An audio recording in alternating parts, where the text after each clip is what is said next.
वृषभ राशि वाले बंधुओं, आप सभी का हृदय से स्वागत करते हैं शिवप्रिया भिंड यूट्यूब चैनल में। तो वृषभ राशि वालों, जरा ध्यान से सुनिए।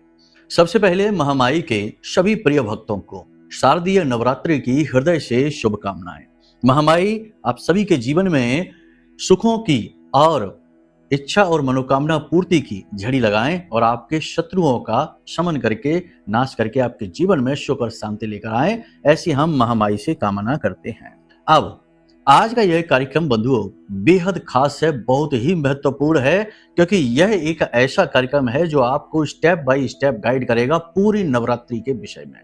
हम आपको इतना महत्वपूर्ण ज्ञान देने जा रहे हैं जो आपके लिए अचूक ब्रह्मास्त्र विद्या की तरह कार्य करेगा, क्योंकि यह ज्ञान ब्रह्मास्त्र विद्या मां बगलामुखी से ही प्रेरित है, हमारी आराध्य देवी से। आज के इस कार्यक्रम में हम आपको बताएंगे एक ऐसी विशेष चीज के विषय में जिसे आपको पूरे नवरात्रि अपने साथ रखना है जब भी आप घर से बाहर निकले। जी हाँ बंधुओं, यह एक चीज आपके ग्रह और नक्षत्रों के अनुसार बिल्कुल अनुकूल है इस नवरात्रि के विशेष पर्व में, जो आपको 3-4 तरीके के लाभ 100% दिलाएगी। पहले तो यह आपके जीवन में धन का आगमन लेकर आएगी, बिजनेस व्यापार में उन्नति कराएगी, शत्रुओं का नाश करेगी और आपके मन में अद्भुत शांति का भाव लेकर आएगी। इस एक चीज का महत्व शास्त्रों में बहुत अधिक बताया गया है। इसके बारे में हम आपको आज इस कार्यक्रम में बताएंगे, प्रयोग विधि भी विस्तार से समझाएंगे। इसी के साथ साथ नवरात्रि जो प्रारंभ हो रही हैं, इनमें आपको शुरुआत कैसे करनी है, कुछ विशेष समय काल मुहूर्त आपको हम बताएंगे, जैसे घट स्थापन क्या है, कलश स्थापन क्या है, घट स्थापन कैसे करना चाहिए, अखंड ज्योति कैसे जलानी चाहिए, और घट स्थापन के साथ साथ देवी के इस कलश स्थापन में, जिसमें कि 10 महाविद्या के सभी स्वरूप यानी पूरी 9 देवियों का आगमन, आवाहन और कलश वासन कैसे किया जाता है, इसके विषय में बताएंगे। साथ ही नवग्रह का स्थापन भी कैसे किया जाता है, क्योंकि 9 दिन 9 देवियों के तो हैं ही, साथ ही साथ नवग्रह शांति के लिए भी बेहद महत्वपूर्ण होते हैं। तो इसके विषय में भी आपको हम बताएंगे, यानी कि वैदिक ज्योतिष और अध्यात्म का एक अद्भुत मेल आज के इस कार्यक्रम में हम आपके लिए लेकर आए हैं बंधुओं। इस कार्यक्रम को आपको अंत तक अवश्य देखना है। साथ ही 4 बड़ी भविष्यवाणियां जो अगले 3 से 5 दिनों में आपके जीवन को पूरी तरीके से प्रभावित करेंगी, कुछ नेगेटिव हैं और कुछ पॉजिटिव हैं। याद रखना बंधुओं कि चंद्रमा का गोचर हो रहा है कन्या राशि में, और यह गोचर बेहद महत्वपूर्ण है आपके लिए, क्योंकि चंद्रमा मन है, चंद्रमा धन है, चंद्रमा आपकी भावनाएं हैं, और जिस व्यक्ति का धन, मन और भावनाएं नियंत्रित हैं, उसके अनुकूल हैं, उस व्यक्ति के जीवन में सुख, शांति, धन, वैभव, समृद्धि सब कुछ होता है। तो इस चंद्रमा के गोचर को हम आपको विस्तार से समझाएंगे, साथ ही साथ कुछ जरूरी उपाय, सावधानियां भी बताएंगे, जिससे आप गलती करने से बच जाएंगे और इस नवरात्रि में देवी के सभी रूपों की पूरी कृपा और आशीर्वाद आप प्राप्त कर पाएंगे। बंधुओं, यह जो नवरात्रि का पर्व है, यह कोई छोटा मोटा पर्व नहीं है। वैसे तो नवरात्रि के सभी पर्व ही बेहद महत्वपूर्ण हैं, क्योंकि देवी के स्वरूपों को पूजा जाता है, शक्ति का जागरण होता है। लेकिन हम आपको एक ऐसी विधि भी बताएंगे जिसमें कि आप शक्ति का स्थापन कर पाएंगे अपने स्वयं के घरों में। जी हाँ बंधुओं, एक छोटी सी बात आपको हम बता देते हैं, चाहे आप हमारे यहाँ की जाने वाली पूजा अनुष्ठान में भाग ले या ना ले, लेकिन हम आपको एक ऐसी विधि बताएंगे इस कार्यक्रम में जो आपको प्रतिदिन करनी है। जब हम, जैसे हम तो करेंगे ही अनुष्ठान, तो जिस समय हम यहाँ पर अनुष्ठान में रात्रि के समय बैठेंगे, उसी समय आपको भी इस क्रिया को करना है। तो कहीं ना कहीं शक्ति का स्थापन आपके घर में भी होगा। याद रखना कि जब कोई साधक पूरे आस्था भाव के साथ, दृढ़ विश्वास के साथ बैठता है साधना में, तो शक्ति प्रचंड रूप में उसके आसपास विचरित करती है, और इस विचरण में साधक से जो भी जुड़ने का प्रयास करता है, शक्ति उसे 100% लाभ पहुंचाती ही है। तो ऐसे में आपको भी लाभ प्राप्त करने का अद्भुत मौका है ये। इस कार्यक्रम को देखने के बाद आपको सारी चीजें स्पष्ट तौर पर समझ में आएंगी। बहुत सारी बातें हैं, छोटी बड़ी हम करेंगे इस कार्यक्रम में, बस कार्यक्रम को पूरा जरूर देखना। ऐसे रोज रोज नहीं बनते कार्यक्रम, ना ही YouTube पर आपको इस तरीके का विस्तार से बताने जाने वाला कार्यक्रम देखने को मिलेगा। लोग आधी अधूरी बातें करते हैं और चले जाते हैं, ज्ञान भी पूर्ण रूप से नहीं देते हैं। यहाँ आपको सब कुछ मिलेगा, ठीक है। तो ठंडे दिमाग से आपको बस देखना है इस कार्यक्रम को। उम्मीद करते हैं सारी बातें आप समझ रहे हैं। कार्यक्रम में अंत तक अवश्य ठहरेंगे। महामाई को याद करते हुए कार्यक्रम की शुरुआत करते हैं। कमेंट बॉक्स में पूरे भक्ति भाव के साथ लिख डालिए, जय मां भद्रकाली कृपा करो। महामाई निश्चित तौर पर आपके ऊपर कृपा कर चुकी हैं, तभी ये कार्यक्रम समय और काल के अनुरूप आपके पास आया है। एक और बात आपको बता दें बंधुओं कि हम नवरात्रि में महानुष्ठान प्रतिदिन कर रहे हैं। आपके लिए सुनहरा अवसर है कि आप भी देवी का आवाहन कर इस महानुष्ठान में भाग लेकर अपने जीवन को धन्य बना सकते हैं। नंबर वीडियो में दिए गए हैं, इन पर फोन करिए, सारी जानकारी आपको प्राप्त होगी। कैसे आपको भाग लेना है, कैसे आपको आगे बढ़ना है, कैसे देवी की सीधी कृपा आपको प्राप्त होगी, सब कुछ समझाया जाएगा विस्तार से। चलिए बंधुओं, अपने मूल विषय को शुरू करते हैं। बात करते हैं 4 बड़ी भविष्यवाणियों की। जय माई की। बंधुओं, ज्योतिष और तंत्र विद्या के क्षेत्र में आचार्य अमित एक जाना माना नाम है।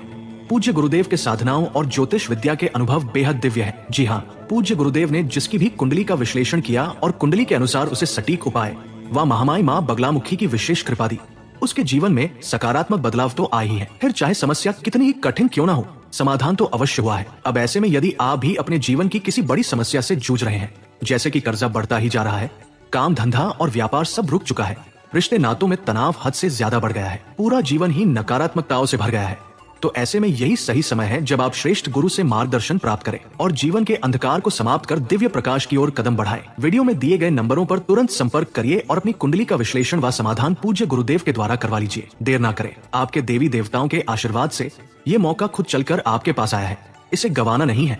अभी फोन करें और गुरुदेव से मार्गदर्शन प्राप्त करें। महामाई आपका कल्याण करें। धन्यवाद। सबसे महत्वपूर्ण बात बंधुओं, यहाँ पर हम आपको बताएं आपके व्यक्तिगत जीवन के बारे में। आपका व्यक्तित्व, आपका स्वभाव, आपका नेचर, सारी चीजों के बारे में बताते हैं। एक चीज यहाँ पर आपको बहुत ज्यादा खटकेगी। बात थोड़ी नेगेटिविटी से ही शुरू करते हैं क्योंकि ये ज्यादा महत्वपूर्ण है। चंद्रमा का गोचर हो रहा है कन्या राशि में 21 तारीख से, और इसके बाद चंद्रमा के ऊपर दृष्टि पड़ रही है सीधी शनि की। शनि की दृष्टि जब चंद्रमा के ऊपर पड़ती है तो ये चंद्रमा को दूषित कर देता है, क्योंकि शनि जो है बहुत ही धीमा और चंद्रमा बहुत ही ज्यादा फास्ट। तो ऐसे में घर्षण उत्पन्न होता है। इस घर्षण का प्रभाव जातक के जीवन पर यह होता है कि जातक अपने आप को अकेला महसूस करने लगता है, असहाय निस्सहाय महसूस करने लगता है, आत्मविश्वास जातक का डगमगाने लगता है, अपने ऊपर ही उसे वहम होने लगता है, शक होने लगता है अपनी ही योग्यता पर, और उसे अपने भविष्य को लेकर डर लगने लगता है। उसे ऐसा लगता है कि जैसे वह अकेला छूट गया है, कोई उसकी मदद के लिए नहीं है और अब उसे परेशानियों से कोई बचा नहीं सकता है, और आने वाली परेशानियों, आने वाली घटनाओं से उसे डर भय भी लगता रहता है। ऊपर ऊपर से वह शांत दिखाई देता है, लेकिन अंदर मन में खलबली मची होती है। और ऐसा जातक, यानी कि आपकी ही बात कर रहे हैं हम, अगले 3 से 5 दिनों में आप हर एक तरफ से भावनात्मक तौर से दुखी होंगे। कोई भी व्यक्ति आपकी भावनाओं को नहीं समझ पाएगा। आप जो कहेंगे उस बात का उल्टा सीधा मतलब निकाला जाएगा। आपकी पुरानी गलतियों, पुराने जख्मों को कुरेदा जाएगा, उन बातों को उखाड़ा जाएगा जिन्हें होना नहीं चाहिए, जिनके होने से आपको दुख होता है। आपके अपने घनिष्ठ से घनिष्ठ अपने ही आपको दुख पहुंचाने में कोई कसर नहीं छोड़ेंगे। जिन रिश्तों से आप भावनात्मक मनोबल प्राप्त करते हैं, भावनात्मक बल प्राप्त करते हैं, वे रिश्ते भी आपको अपने साथ खड़े तो दिखाई देंगे, लेकिन आपको समझ नहीं पाएंगे। तो ये एक बहुत ही अजीब सी स्थिति है आपके जीवन में। इसका मतलब ये नहीं है कि आप दुखी होकर रोते रहेंगे, एक कोने में बैठे रहेंगे, नहीं। आपका काम करने का बल कमजोर नहीं हो जाएगा। शारीरिक स्वास्थ्य थोड़ा बहुत कमजोर होगा, डगमगाएगा, थोड़ी बहुत परेशानी अवश्य आएंगी, लेकिन आप अपना काम पूरी तन्मयता के साथ करेंगे, पूरी मेहनत के साथ करेंगे। और सबसे महत्वपूर्ण बात कि आप जो लक्ष्य बनाकर बैठे हैं, उस लक्ष्य को साधने के लिए और अधिक मेहनत करेंगे और अधिक प्रयास करेंगे। और इस समय और काल पर जब इंसान भावनात्मक तौर पर कमजोर होता है, उसे सहारा दिखाई नहीं दे रहे होते हैं, तो ऐसे में और अधिक मेहनत करना, अपने काम के लिए और ज्यादा समर्पित हो जाने में ही अक्लमंदी होती है। क्योंकि काम के चक्कर में इंसान कम से कम अपने दुख, अपनी तकलीफ, अपनी परेशानियों को भूल ही जाता है। रात के समय नींद लेने में आपको परेशानी होगी। अगले 3 से 5 दिनों में आपको सिर दर्द रह सकता है, साथ ही साथ गले में, छाती में इन्फेक्शन और पेट में दर्द की समस्या भी हो सकती है। तो इन समस्याओं के साथ साथ शुगर के पेशेंट जो हैं वो परेशान हो सकते हैं, और लो ब्लड प्रेशर के मरीज जो हैं वो भी परेशान हो सकते हैं। साथ ही साथ त्वचा पर किसी प्रकार का इन्फेक्शन हो सकता है, कोई कीड़ा डंक मार सकता है। इन सारी संभावनाओं के साथ साथ ऊंचे स्थानों से गिरने फिसलने का डर है, और वाहन आदि से एक्सीडेंट होना, दुर्घटना होने का भी भय है। तो संभल कर रहना है, कुल मिलाकर ये है, अपनी सेहत का ख्याल रखना है, खान-पान का विशेष ख्याल रखें। हालाँकि आप योग, प्राणायाम, अध्यात्म की ओर जा ज़रूर रही हैं, लेकिन अगले 3 से 5 दिनों में आप इन चीज़ों में थोड़ा कम गतिविधि में शामिल होंगे। उस गति के हिसाब से इन कार्यों को आप नहीं करेंगे। या यूँ कह सकते हैं कि आपका मन लगेगा नहीं इन चीज़ों में, आपका मन कहीं और ही उलझा रहेगा। कार्यस्थल की बात करें तो सहयोगियों से आपको पूर्ण समर्थन प्राप्त नहीं होगा, विरोधी आपके सक्रिय हो जाएंगे, उच्च अधिकारी आपके ऊपर नज़र रखेंगे, आपको बात-बात पर डाँटा भी जा सकता है और कुछ ऐसे कार्य करने के लिए भी आपसे कहा जा सकता है जिन्हें आप करना नहीं चाहते हैं, यानी आपके ऊपर अतिरिक्त दबाव बनाया जाएगा। काम की अधिकता रहेगी, जिसकी वजह से आप थकावट बहुत अधिक महसूस करेंगे, हल्के बुखार की भी स्थिति रहेगी। काम बदलने के बारे में जो लोग सोच रहे हैं, तो देखो नवरात्रि का विशेष पर्व है, काम आप बदल सकते हैं, कोई समस्या नहीं है। काम बदलिए, लेकिन निर्णय सोच समझ कर लेना, जल्दबाजी में कोई निर्णय मत ले लेना। सोचने समझने में पूरा समय लीजिए। नए बिजनेस व्यापार की शुरुआत भी आप कर सकते हैं, कोई बुराई नहीं है। नवरात्रि के पर्व में नई चीजों की शुरुआत की जा सकती है। फिर भी हम आपसे ये कहेंगे कि बिजनेस में 3 बातों को हमेशा अवॉइड करना। पहला, पार्टनरशिप में बिजनेस मत शुरू करना। दूसरा, बड़े रिस्क मत लेना। और तीसरा, शेयर मार्केट या किसी प्रकार का कोई इन्वेस्टमेंट जैसा कार्य करने से पहले बहुत सोच लेना। और चौथी एक और एडवाइस देते हैं कि कर्जा जरूरत से ज्यादा मत ले लेना काम से जुड़ा हुआ, वरना आपको बहुत अधिक पछताना पड़ेगा। ये चीजें आप सह नहीं पाएंगे, आपके मार्ग की सबसे बड़ी बाधक बनेगी। एक और बात यहाँ पर हम आपको बता दें कि आपके मन में पूजा पाठ के प्रति रुचि जागेगी, आध्यात्मिकता का भाव जागेगा, आप पूजा पाठ अनुष्ठान में भाग लेंगे। स्वयं भी विशेष प्रकार के अनुष्ठान, पूजा पाठ, उपाय, क्रियाएं आप अवश्य करेंगे और ये आपको करना भी चाहिए। किसी धार्मिक स्थान पर घूमने जा सकते हैं, तीर्थ स्थान पर जा सकते हैं, अचानक से किसी यात्रा पर आप जा सकते हैं और यात्रा पर जाना आपके लिए सफल होगा, सिद्ध होगा, लेकिन स्वास्थ्य के लिए थोड़ा सा ध्यान देने की आवश्यकता है। आप किसी के साथ बहस में पड़ सकते हैं, किसी के साथ आपका झगड़ा हो सकता है, बात तनाव बढ़ भी सकता है, जरूरत से ज्यादा, नियंत्रण से बाहर भी स्थिति हो सकती है।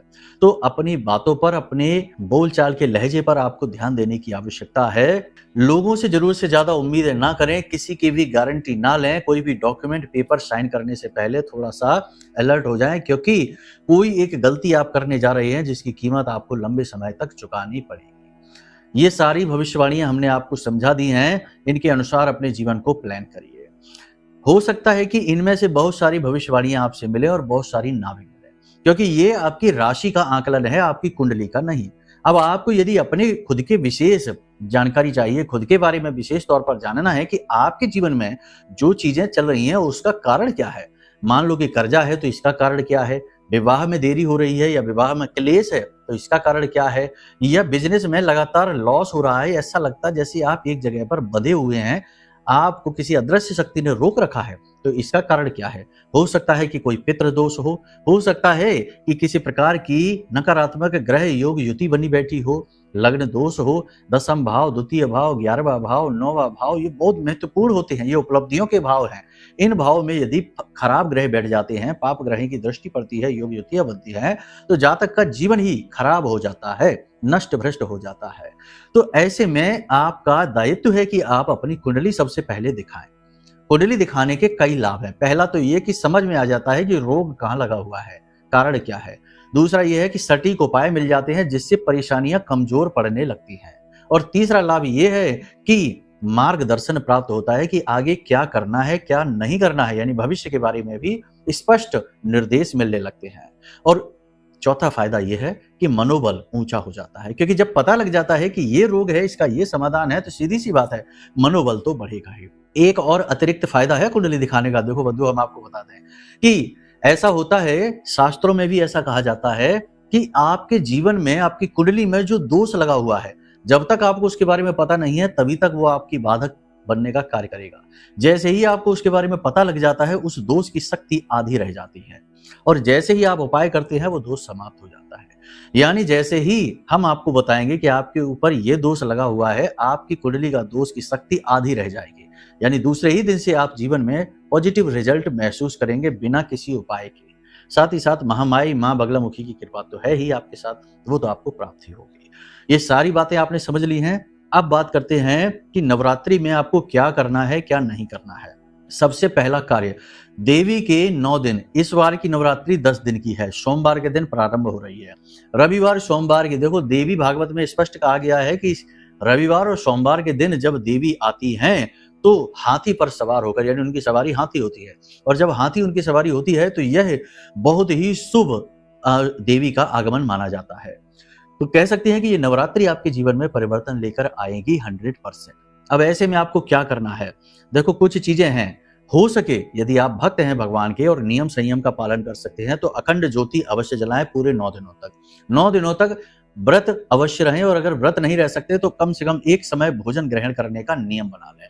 इसी के साथ साथ कोई विशेष अनुष्ठान क्रियाएं अवश्य करें। आपको कुछ नहीं पता चल रहा है कि क्या करें, तो हम आपको बता दें, हमारी आराध्य देवी हैं माँ बगलामुखी, इनके कवच पाठ का अनुष्ठान कर लीजिए। मंत्र अनुष्ठान की बात हम आपसे नहीं कहेंगे क्योंकि मंत्र का अनुष्ठान करने में बहुत अधिक नियम चाहिए और ये कठिन भी है, तो इसे इस तरह नहीं ले सकते, लेकिन आप कवच पाठ का अनुष्ठान कर सकते हैं। कवच अनुष्ठान के बारे में बहुत सारी बातें बताई गई हैं शास्त्रों में। विश्व सारोद्धार तंत्र नाम का एक ग्रंथ है जिसमें स्वयं शिव और पार्वती का संवाद है, जिसमें देवी पार्वती इस माँ बगलामुखी कवच के बारे में बताती हैं कि जो भी व्यक्ति इस कवच का पाठ नियमबद्ध तरीके से करता है, यानी कि इसका पुरस्चरण करता है, अनुष्ठान करता है, उस व्यक्ति के जीवन में देवी बगलामुखी स्वयं रक्षा का कार्य करती हैं, आसपास बाल का कवच बनाती हैं। तो हमारे अनुसार तो आप माँ बगलामुखी का कवच पाठ प्रारंभ कर दीजिए, ये सर्वश्रेष्ठ विधि है। इसी के साथ साथ कलश स्थापना आप जरूर करना। कलश स्थापना घट स्थापना कहते हैं, जैसे मिट्टी का जैसे कलश है, पात्र है तो घट कहते हैं, या पीतल का है तो फिर उसे कलश कहते हैं। ठीक है, तो आप मिट्टी का ही पात्र लेकर आइए, छोटा सा लोटा लेकर आइए और इसे स्थापित करिए। जौ भी आप रोपित करिए क्योंकि ये भी विशेष हैं, और जौ देखो बहुत ही सरल विधि है, जैसी आपको आए वैसी करिए, कोई ऐसा खास बहुत बड़ा नियम नहीं है, जैसी आपको आती है। फिर भी हम आपको बता देते हैं कि घट स्थापना आपको करनी है 22 तारीख को 11:43 से 12:32 दोपहर में। ठीक है, दोपहर के 11:43 से यानी 11:45 से 12:30 तक ये सर्वश्रेष्ठ मुहूर्त है घट स्थापना का। इसके आगे पीछे नहीं करना है। आगे देखो एक चीज और बताएं आपको कि घट स्थापना के बारे में भी ये कहा गया है कि जो व्यक्ति घट स्थापना में ही गलती कर देता है उसके ऊपर देवी का प्रकोप बरसता है, तो आप ऐसी गलती ना करना। इसीलिए मुहूर्त आपको बता रहे हैं, ध्यान से सुन लीजिए। 11:45 से यानी 11:43 से लेकर 12:32 तक ये आपको लगभग पौना घंटे का समय मिल रहा है। इस समय में आप कलश स्थापना यानी घट स्थापना करिए। कैसे करना है घट स्थापना? बड़ी ही सरल विधि है। मिट्टी का एक कलश लेकर आइए, उसे धो लीजिए अच्छी तरीके से, साफ स्वच्छ जल से उसे साफ करिए अच्छी तरीके से। फिर उसके जो कलश की जो गर्दन है वहां पर 7 बार मौली यानी कि लाल धागा जो होता है, कलावा होता है, उसे लपेट लीजिए। गांठ नहीं लगाना है, बस लपेट कर छोड़ देना है। उसके बाद कलश के चारों तरफ छोटे छोटे स्वास्तिक बना दीजिए, बीच में श्री अवश्य लिखना है। ठीक है, ऐसे आपको बनाना है। कलश को सजा लीजिए और जितना आप सजा सकते हैं। उसके बाद आप कलश 2 जगह पर स्थापित कर सकते हैं।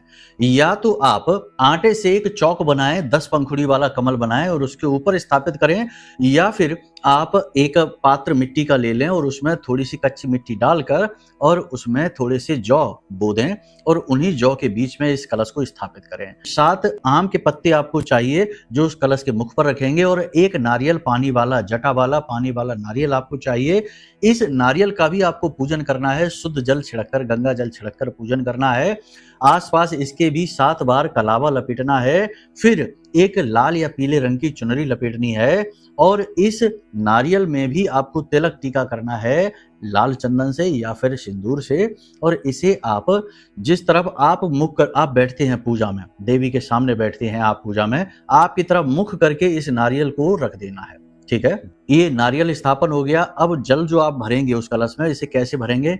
जल शुद्ध होना चाहिए, थोड़ा गंगा जल इसमें डालना, एक सिक्का डाल देना चांदी का या साधारण सिक्का डाल देना, थोड़े से अक्षत यानी चावल, थोड़ी सी हल्दी, थोड़ी सी तुलसी मैया की जड़ की मिट्टी लेकर इसमें डाल देना, और थोड़ी सी हल्दी, एक लौंग का जोड़ा, एक इलायची डालकर इस कलश को ढक देंगे। ढकेंगे किससे? आम के पत्ते जो है 7 पत्ते ऐसे लगाएंगे और उसके ऊपर नारियल हम रख देंगे। एक पात्र भी रख सकते हैं, ढक्कन आता है ऊपर का, उसे भी रख सकते हैं और उसके ऊपर थोड़ा सा अन्न रखेंगे और उसके ऊपर नारियल को रख सकते हैं। अब समझ में आ गया आपको कि कलश आपको तैयार करना है, इस कलश में जल भरना है, जल भरने के बाद इसके ऊपर आप एक ढक्कन रख सकते हैं, ढक्कन के नीचे 7 आम के पत्तों को दबा देंगे और उसके ऊपर ढक्कन में आप थोड़ा सा अन्न यानी गेहूं भर सकते हैं और उसके ऊपर आप नारियल को रखें, नारियल का मुख आपकी ओर हो यानी जटा का मुख आपकी ओर हो।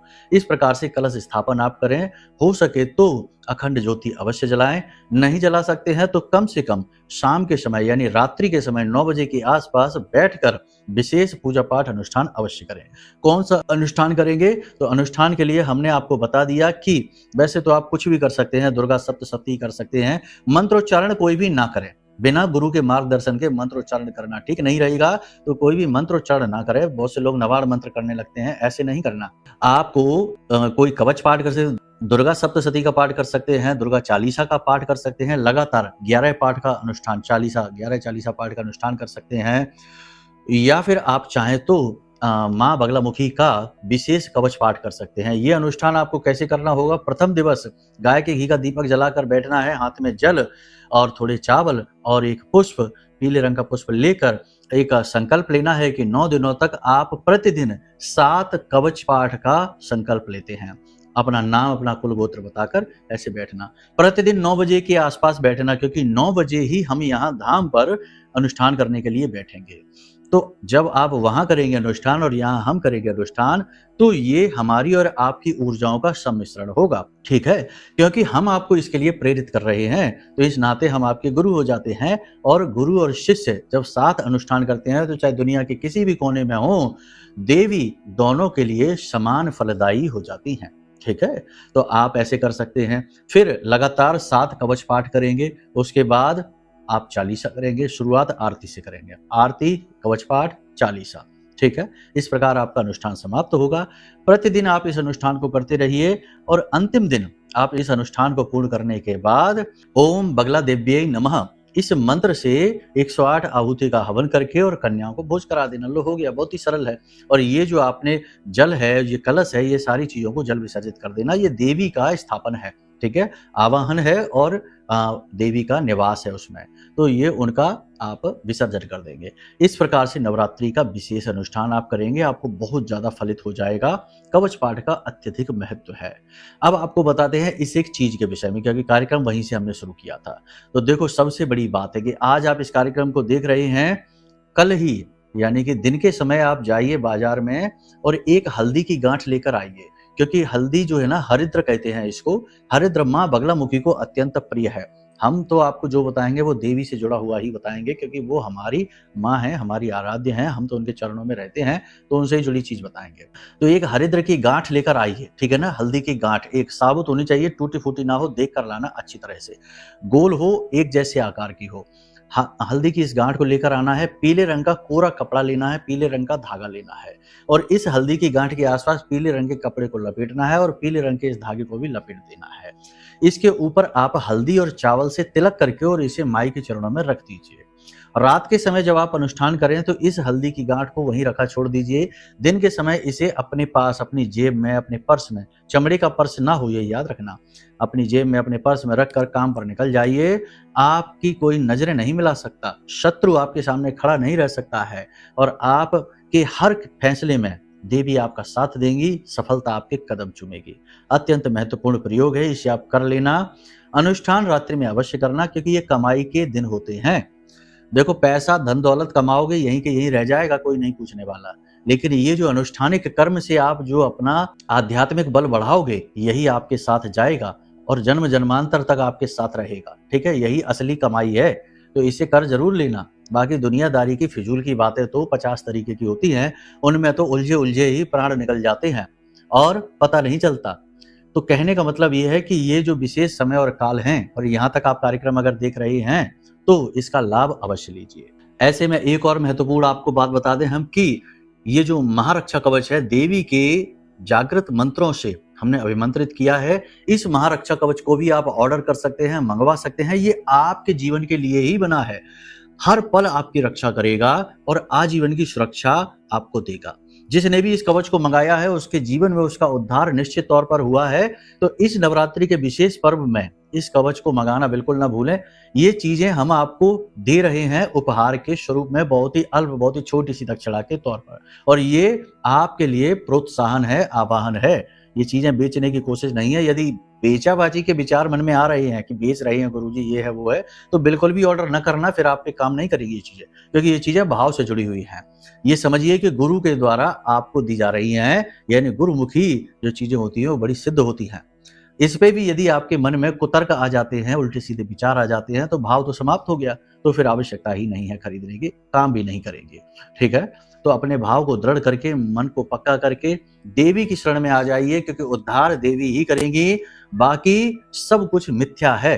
देवी ही एकमात्र सत्य है, इनकी शरण में आना ही सबसे बड़ा कर्म है। ठीक है, उम्मीद करते हैं सारी बातें आपने समझ ली हैं, इन्हें जीवन में उतारिए, अपना उद्धार कर डालिए। प्रेम से बोलिए जय माई की, जय मां बगलामुखी। हमारे प्रिय और परम पूज्य आचार्य जी ने अपनी साधनाओं के अनुभवों पर आधारित शक्तिशाली उपाय और क्रियाओं के माध्यम से हजारों लोगों के जीवन को पूरी तरह से बदला है। आचार्य जी के द्वारा बताया गया हर एक उपाय इतना सटीक और कारगर होता है कि जो भी इसे पूरे भाव के साथ कर लेता है उसे साक्षात महामाई की कृपा और आशीर्वाद प्राप्त हो जाती है। इसलिए निसंकोच इन उपायों को पूरे भाव के साथ करिए, आपका कल्याण होगा। जय माई की।